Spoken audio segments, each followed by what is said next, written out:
किसी अनजाने और दूर दराज के जंगल में एक सुनसान रास्ते पर चार बच्चे राजू, सीमा, गोपू और मीना बहुत खोजी दिल के साथ चल रहे थे।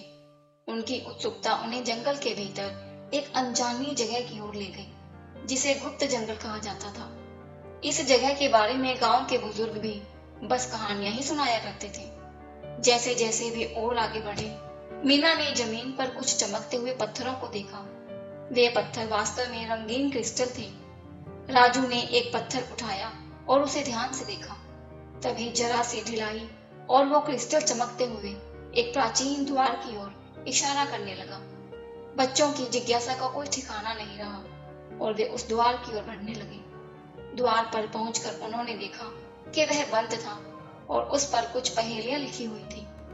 गोपू, जो रहस्यों का मास्टर था, उसने चुटकियों में उन पहेलियों को हल कर दिया। जैसे ही उन्होंने सही जवाब बोला, द्वार धीरे धीरे खुलने लगा। द्वार के उस पार उन्होंने जो देखा, एक खूबसूरत सुनहरी वाटिका जिसमें चिड़ियों का चहचहाना, फूलों की महक और निर्मल हवा थी। राजू और सीमा उस वाटिका में खेलने लगे, जबकि गोपू और मीना ने उस जगह की ओर खोज शुरू कर दी। वे जल्दी ही वाटिका के बीचों बीच एक सुनहरा मंदिर पाते हैं, जिसमें एक सुनहरी मूर्ति थी। मूर्ति जीवंत नजरिए से देखती हुई और आशीर्वाद देती हुई मालूम होती थी। तभी एक गहरी आवाज उनके पीछे से आई, तुम चारों ने इस जंगल का रहस्य सुलझा लिया है।